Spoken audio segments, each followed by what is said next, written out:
ادراک ہو سکے گا کہ کیا ہو رہا ہے۔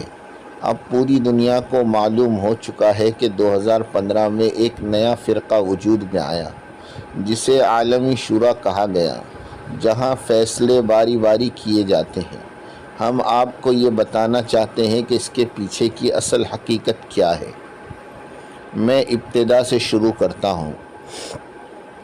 1995 میں حضرت مولانا انعام الحسن صاحب رحمۃ اللہ علیہ نے امیر کے تقرر کے لیے ایک شورا تشکیل دی تو مولانا سعد صاحب دامت برکاتہم کو ان کی کم عمری کے باوجود شورا میں شامل کیا گیا۔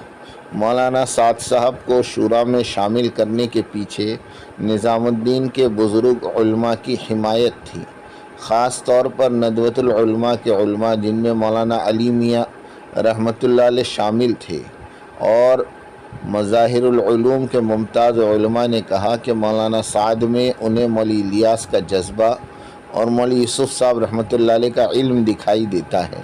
حضرت مولانا انعام الحسن صاحب رحمۃ اللہ علیہ نے آخری وقت میں مولانا سعد صاحب کو شورا میں شامل کیا۔ یہی وہ مقام ہے جہاں سے سیاست شروع ہوئی۔ حالانکہ حضرت مولانا انعام الحسن صاحب رحمۃ اللہ علیہ کو مشورہ دیا گیا تھا کہ مولانا ابراہیم دامت برکاتہم اور مولانا احمد لاٹ دامت برکاتہم کو بھی شامل کیا جائے، لیکن کئی درخواستوں کے باوجود انہیں شامل نہیں کیا گیا۔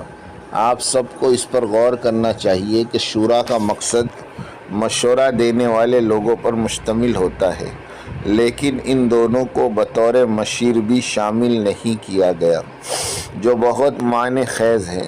اس وقت لوگوں نے سوال اٹھایا کہ حضرت نے غیر عالم حاجی عبدالوہاب صاحب کو کیوں شامل کیا، لیکن ان دونوں علماء کو کیوں نہیں؟ دنیا کو 20 سال بعد اس بات کا ادراک ہوا جب یہ دونوں علماء بالآخر عالمی مرکز نظام الدین سے علیحدہ ہو گئے۔ بہت سے بڑے علماء حضرت مولانا انعام الحسن رحمۃ اللہ علیہ کی بصیرت پر حیران رہ گئے۔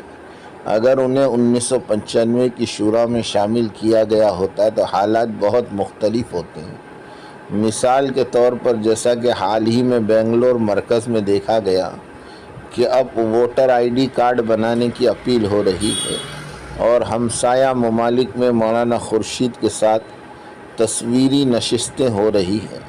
اب ہم اصل نقطے کی طرف آتے ہیں۔ 1995 سے کچھ غیر علماء کا ایک گروپ، جن میں کچھ علی گڑھ سے اور کچھ بنگلور سے، عالمی شورا بنانے کے لیے کام کرنے لگا۔ انہوں نے حضرت مولانا زبیر صاحب رحمۃ اللہ علیہ کو اس شورا کے قیام کے لیے بہت زیادہ ذہنی طور پر متاثر کیا، لیکن حضرت نے ڈٹ کر ان کی بات نہیں سنی۔ حضرت کی واحد رہنمائی مولانا سعد صاحب دامت برکاتہم تھی، اور آپ 1995 کے بعد کیے جانے والے فیصلوں سے دیکھ سکتے ہیں کہ مولانا سعد صاحب کی مہر ان پر تھی۔ مثال کے طور پر مولانا علی میاں کا تحریر کردہ مقدمہ والی منتخب احادیث، مستورات کے گروہوں کے متعلق فیصلہ اور دیگر کئی فیصلے، اس سے صاف ظاہر ہوتا تھا کہ مولانا سعد صاحب قیادت کا بوجھ اٹھا رہے تھے۔ علی گڑھ کے کچھ لوگوں کی بڑی شکایت یہ تھی کہ پروفیسر حضرات کو نظام الدین میں کوئی عہدہ نہیں مل رہا تھا۔ انہوں نے بہت شکایات کی کیونکہ مولانا سعد صاحب نے مکمل ڈھانچہ تبدیل کر دیا تھا۔ صرف علماء کرام کرسی پر بیٹھتے اور پروفیسر نیچے بیٹھ کر ان کی بات سنتے۔ مولانا سعد صاحب کی دلیل یہ تھی کہ علماء کی بات صحابہ، قرآن اور حدیث کی بنیاد پر ہوتی ہے، اور پروفیسر اپنے تجربات کی بنیاد پر بات کرتے ہیں۔ 2015 میں یہ بات اور بھی واضح ہو گئی جب 10 افراد کی ایک کونسل کی تجویز پیش کی گئی، جہاں صدر کی تبدیلی سیاسی پارٹیوں یا اقوام متحدہ کی طرح ہوتی۔ یہ تجویز یونیورسٹیوں کے تجربہ کار پروفیسروں کی طرف سے تھی۔ اگر مولانا سعد صاحب ان کا مطالبہ مان لیا ہوتا تو وہ سب سے بڑے گنہگار ہوتے اور اللہ کا عذاب آتا، کیونکہ اس نئی شورا میں سیاست داخل کی گئی تھی۔ تبلیغ میں اکثر کہا جاتا ہے مشورے سے پہلے کوئی بات نہیں اور مشورے کے بعد کوئی بات نہیں۔ اگر کوئی اس کی خلاف ورزی کرتا ہے تو اس کا مطلب ہے کہ اس شخص کی نیت خراب ہے اور وہ سیاست میں ملوث ہے۔ 2015 میں جب مولانا سعد صاحب سے عالمی شورا کو قبول کرنے کے لیے کہا گیا تو مشورے سے پہلے ہی مشورہ ہو چکا تھا، لہٰذا مولانا سعد نے اسے مسترد کر دیا۔ بعد میں اس ٹیم نے مشورے کے بعد فیصلے کیے جس سے یہ واضح ہو گیا کہ وہ ایک تنظیم بنانا چاہتے ہیں۔ جیسا کہ میں نے اوپر ذکر کیا، بنگلور مرکز میں NGO کی طرح کام ہو رہا ہے، جو اچھی بات ہے۔ میں عالمی شورا کو مشورہ دوں گا کہ وہ لوگوں کی مدد کرے، کھانا فراہم کرے، مکانات بنائے، غریبوں کی مدد کرے۔ انہیں اپنی تنظیم رجسٹر کرانی چاہیے اور نظام الدین مرکز سے دور رہ کر اپنا کام ایمانداری سے کرنا چاہیے۔ میں ذاتی طور پر عالمی شورا کو چندہ دوں گا، ہم سب تعاون کریں گے۔ کیونکہ 1995 میں امیر کا انتخاب نہیں ہوا تھا، اس لیے 2015 میں یہ بڑا اختلاف پیدا ہوا، اور اگر یہ 2015 میں نہ ہوتا تو یہ 2030 تک ضرور ہوتا۔ اس کی وجہ یہ ہے کہ ایک اہم سنت کو چھوڑ دیا گیا تھا، امیر کا تقرر۔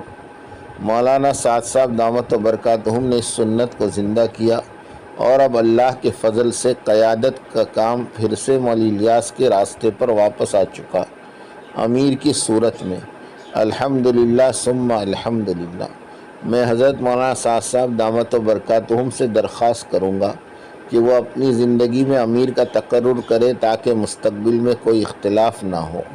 اور میں ایک خاص بات کہنا چاہتا ہوں، اگر بیٹا اہل ہو، پرہیزگار ہو اور اکثریت کی حمایت اس کے ساتھ ہو تو اسے امیر بنایا جائے، جیسا کہ مولانا الیاس رحمۃ اللہ علیہ نے اپنے بیٹے مولوی یوسف کو امیر مقرر کیا۔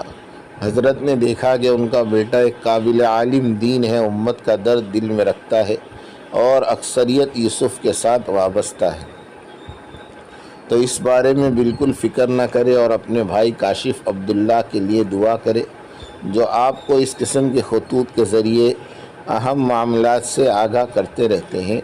آپ کا بھائی کاشف عبداللہ، نئی دہلی۔